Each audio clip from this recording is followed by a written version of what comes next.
Beautiful sunny day today. Bees are up in full flight. We got to the yards about 9 o'clock this morning. It was a real treat. Start the day on a good note. And the bees were already bringing pollen back into the nests, which is optimistic. Terribly windy, but there's enough trees located close by to the yards that they have free access and not have to fly too far to get it. Forecast isn't all that positive. They keep they keep promising the nice weather just out there, and then when we get to that, they lay down wind and rain and cloud. Seems like we're just always into that cool, rainy, windy cycle, and the projection is just out of reach all the time. Extremely frustrating. So I have to plan for that. I'm trying my best to manage my hives according to that variable forecast that's coming at us. Right now, these bees are developing. We've poked into the nest the weekend and they're starting to brood up. That's really good. They're bringing in the protein. That's extremely important. But right now, what's lacking is the sugar source. These trees are producing an abundance of pollen and they are bringing nectar off it, but just not enough. And these nests are actually dry. So I have to focus not only on my protein feeding right now.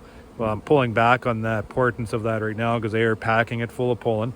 So the patties don't hold as high priority anymore, but the sugars do.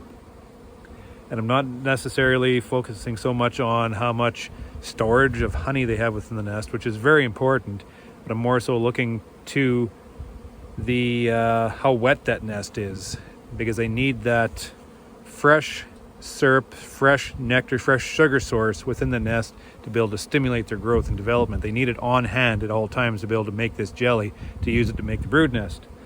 So right now is a focus on getting more syrup out on the colonies.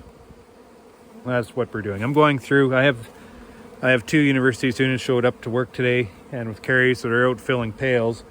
And I'm kind of going through, seeing what I have, tipping colonies back. That one's all right. This yard I just got to is a little tougher. Tipping back colonies that are more weak, or I shouldn't say weak yet because I don't know if they're weak, just smaller than larger for some reason, not sure. This is a light colony. Oh, it's a big one. Probably tipping back. Let's try to find another one here.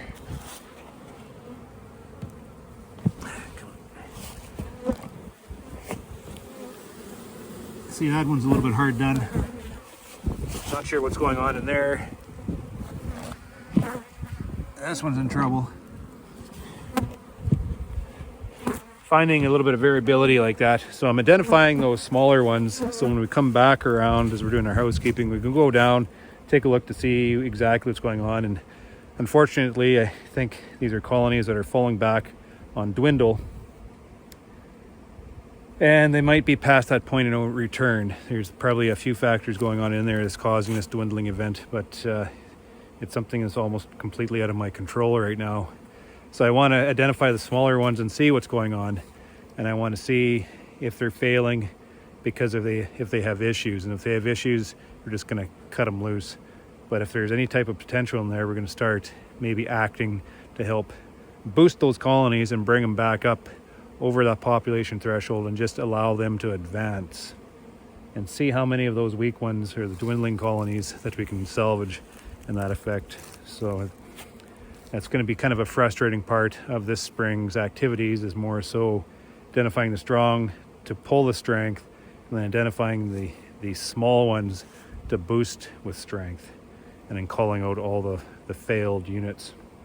So be it. Things aren't drying, so I can't get my hives out to their summer yards yet. So I'm going to have to keep them pressured in these holding yards until I can start getting access out. I mean, we can't even get onto the field, let alone travel our yards. I mean, they're just trying to get these colonies out to their summer yards is out of the question right now. So we got to keep them tight.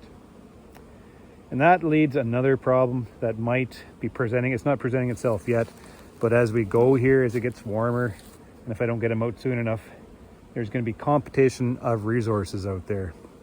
So I'm going to find some competition within the yard as they start picking on each other, picking on the small ones, and also what's available out and around. Right now I have an abundance of trees out in bloom. It's just that sugar source they're going to be fighting for, because there isn't going to be as much of that. And that's where we focus on with the sugars right now. And for all of you that have been asking me about this rocket fuel, this is the point of time when I use it. I use rocket fuel, that's syrup supplement, at a time where they're not bringing that natural nectar in, so they're not getting what naturally would be coming in with the natural sugars coming in. I'm supplying that artificial diet to them, so I'm trying to use that supplement to provide more of that natural sense of the sugar source.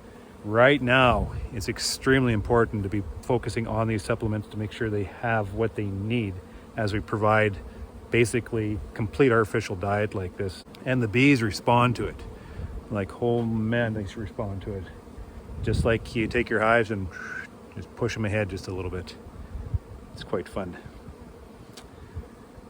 So I'm gonna slug my way through this yard and do my assessments. See where all that leads. Working through the assessment and identified a hive that looked like a lot of trouble, so I just popped the lid to see what's up, and it is in a lot of trouble. Severe dwindling, and I'll have to do an inspection on this brood, but it's chilled brood. This is a classic case of spring dwindle. There's the queen. Goodbye, Queenie. You can see there's not near enough bees to be able to cover the brood. It's all chilled and sickly looking, so I'll have to do an inspection. But my diagnosis is just chilled, just because there isn't enough bees to handle the situation here. So this was probably, if they're looking at 3 frames like that, they probably had 3 or 4 frames of bees originally. And just through the weather conditions and probably varroa on these bees or whatever. Nosema maybe, some sickness. And the weather, they just disappeared. Just could not keep up to the pace of attrition. So unfortunately this becomes a dead out, complete loss. Pulled from the yard onto the truck to be assessed in the honey house and cleaned up. Can't even pull this up. There you go.